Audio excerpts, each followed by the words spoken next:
Welcome to this episode of your favorite interior design podcast. I'm your host, Stephanie Stewart, interior designer, over-the-top maximalist, and firm believer that animal print, when done well, should be considered a neutral. This podcast is for anybody that has ever looked around their space and thought, this is shit. You deserve better. And through my eclectic career, including multifamily housing, hospitality, senior living, and high-end residential, I've learned that confidence is key. We'll be here each week with industry experts to share their experiences and motivate you to take action and create a space that feels good and makes you proud. I promise it'll be a little bit cussy, a lot sassy, and we'll have a ton of fun. Thank you so much for joining me for this episode of your favorite interior design podcast. My name is Stephanie Stewart, your host, and today we are going to be talking about wallpaper. I make a promise to all of my clients, and that is that there will be wallpaper. I love wallpaper. It's one of my core values, and I have wallpaper all over my home, and I love to put wallpaper in my projects. Wallpaper is not like your grandma's old wallpaper. I know a lot of people have some kind of adverse reaction to wallpaper. There's all different kinds. There are different levels of wallpaper where you can have a very big, bold, bright pattern. You can have them foil, you can have fabric, you can have vinyl, but also there's wallpaper that is just for added texture. So there's all different types and levels of the kind of wallpaper that you get. But today we're not going to be talking about styles of wallpaper. We're going to be talking about if you do want to install wallpaper in your home and you're not really sure where to start, then this is the episode for you. This episode, we're going to talk about how to ask your wallpaper installer for a bid and the kind of things that you need to keep in mind when you are going to put wallpaper in your project and install wallpaper. So we're going to start with the first few things that you need to know about wallpaper. The first one is that when you're looking for a bid for wallpaper, you're going to want to give the installer as much information. And the best way to not have to do a bunch of back and forth and to give them what they need and to be able to get what you need quickly and efficiently is to provide a certain amount of information. So first of all, you're going to want to introduce yourself in an email to your wallpaper installer, and you're going to want to let them know your address. That's the first thing. You're going to say, do you serve this area? This is my address. I have a residential project or a commercial project where we're going to be installing wallpaper. The second thing is you want to let them know the size of the area to be installed. So you may have measured your wall, you may have photos of your wall. Now, taking pictures is so easy. It's not challenging to snap a few pictures with your phone and attach them to the bid and just say, this is the room we're going to be installing. We want to install on the ceiling only, or we're going to do 2 walls that are, 14 foot wide by 12 feet tall. And you also want to make sure that you do tell them the ceiling height. So regardless of if you're installing on the ceiling or not, they need to know how high, what kind of ladders they're going to need to use, or if they're going to need to get scaffolding if you have very, very high ceilings. So first thing is you want to let them know where you're located and find out if they serve that area. The second thing is you want to let them know the size of the area that they're going to be installing. So they can, for 2 reasons, of course, is that they can judge the amount of time that it's going to take them to install, but then also it gives them a little bit more information about your project. The next thing that you want to include in your request is to let them know if your walls are smooth or not. If you have texture on your walls, it's very, very important that you have the walls smoothed over before you install the wallpaper. Some installers do include this service and add it. Of course, it would be additional, but some of them don't even perform the service. So sometimes you would need to have a handyman or a drywall or painting company come out ahead of time and have them smooth over your walls to prepare the wall for wallpaper. If you have thick wallpaper, sometimes people specify a heavy vinyl wallpaper, it's called type 2 wallpaper, then you can sometimes get away with installing over a textured wall, but I highly, highly discourage this behavior. It's not like one of those things where, the experts say not to do this because they're trying to, a little cover their ass or something. No, it's going to show through the wallpaper if you have a textured wall underneath. So there's no use going through and spending all of your time picking out a beautiful wall covering, spending all of this money purchasing the wallpaper, and then also having it installed for you to not have prepped the wall properly and to install it over a crappy textured wall. So keep that in mind, that the surface that you're installing over is also very important, and it's something that you want to note to the installer when you're requesting a bid and get that information, whether or not you're going to have to pull in a second sub to prep the wall first.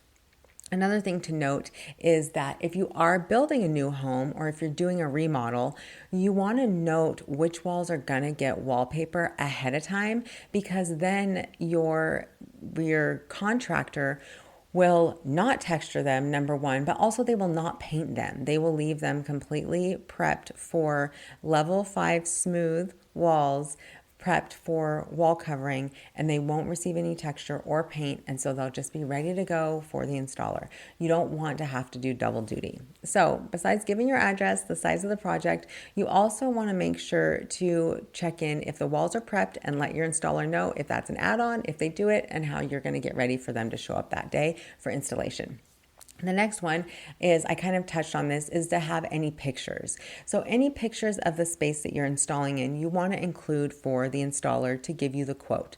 Sometimes they'll want to come out anyways to check it out, but it will give them a good idea of where to start. You might even want to give them an idea of if it's on the first floor or second floor, or even what the approach is going to be to the room, because they have big tables that they lay out, and sometimes they have, a big roll on them that'll hold the wallpaper if it's a large area, and they'll need to know kind of where they're laying things out. So even if you had a video and you swiped it around the room, or just did a walk up into the room and let them know kind of where they're going to be working and the conditions, that's very helpful for your installer to be able to give you a good solid quote. All right, the next thing is, do you already have the wallpaper? Are you asking also to purchase wallpaper from them, or do you already have the wallpaper?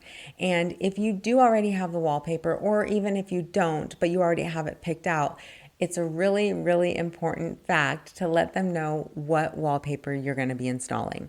I mentioned early on that there's vinyl wallpaper, there's paper wallpaper, there are, fabric-based wallpapers, materials like, grass cloth. So you want to let them know what they're installing, because it's going to affect your price, number one. It's going to affect the timeline, number two, but also they need to know how they're going to go about doing the installation. So if there's any changes based on the different types of paper, then they're going to, paper or backing or actual material that's on your wall treatment, they're going to need to know that to be able to give you a good hard bid. All right, and the link to the wallpaper. So if you're purchasing it online, or even if you're not, but generally there's some specifications online, you want to give them all of that information. So you'll send it over to them, with a link or a photo of the wallpaper, and if you haven't already purchased it, then they can help you determine your takeoff to decide how much wallpaper you need and how many, we call them drops. So every roll down, every strip down the wall is called a drop, and it's not a straight up square footage measurement when you're looking for wallpaper. You need to know how wide the wall is. You divide the wall by the width of the wall by how wide each drop or segment of the wallpaper is going to be. And then if there's a pattern on the wallpaper, you need to work out whether you need a little bit extra here and there. So the wallpaper specifications will tell you what's called a repeat. And the repeat is how often there is a new piece of the pattern. So if anybody's watching on YouTube, if you are not only joining us on the podcast on audio, if you look behind me in my office here, we have this wallpaper, and you can see that there's this brocade symbol here. And so the repeat for this wallpaper would be how often there's another of that same pattern. And what that's going to do is it'll help the installer know how much wallpaper they need to be able to line up each drop. So there aren't any seams visible because my wallpaper installer did an amazing job. So I can't show you, very close up here, but you can just see that it's important when you're measuring how much wallpaper that you determine or that you know what your pattern repeat is. Now, if it's a solid pattern or it has a very small pattern, it's not a big, bold geometric pattern, then you can certainly buy less and you have less to worry about matching up each seam on each vertical column or drop, we call them. So your installer should be able to help you figure out what the quantity of wallpaper you need and or if the quantity that you purchased is the correct amount based on what the actual specific specification of the wallpaper is. Now, one more thing that I want to mention when you're talking about how much wallpaper to buy or doing your takeoff is that it's important to buy a little bit extra. And you want to do this so that in the event that you have any kind of issues during your installation and or if you have any issues later on, that you have an extra roll or two that was made at the same time of your original order. All of the materials that you see in homes have a dye lot, and really any colored material has a dye lot. And so there is a specific, color let's see, the specific color that's run on the press at that time. Or if it's hand painted wallpaper, then it was a certain batch of paint that was mixed up at a certain time. And you want to make sure that you buy enough of the wallpaper and a little bit extra so that you have any extra in the event that there are any challenges or issues.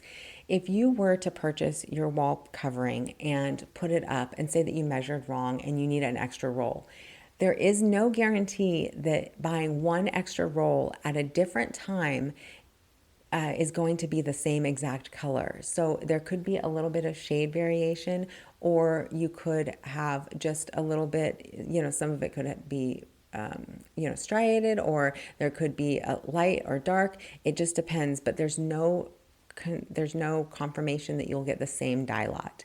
If you do find yourself in a situation where you didn't order enough or you order more, say that you wanted to do one wall and you're like, you know what, I really love this, I want to do a second wall.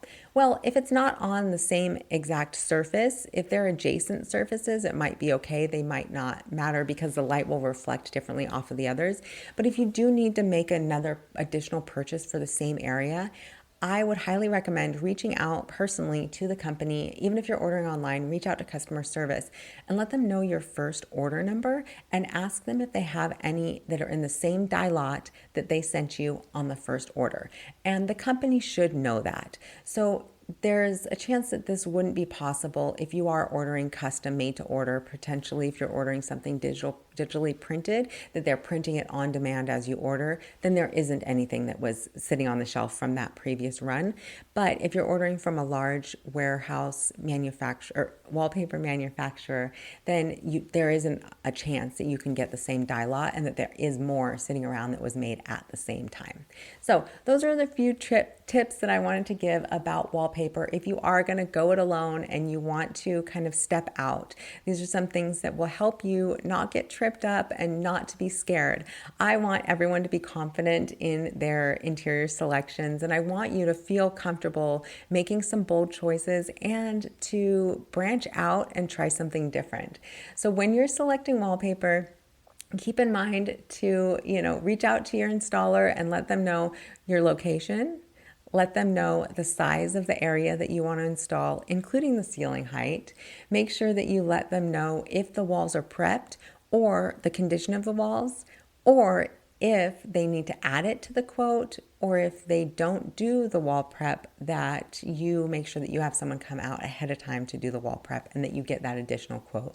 The next one is to make sure that you include even a video of the space or additional pictures of the room, not just the wall that's going to be wallpapered or the place that's going to be wallpapered, so that they can understand where they're going to be staging and setting up and how their workflow is going to go with their large tables and their supplies.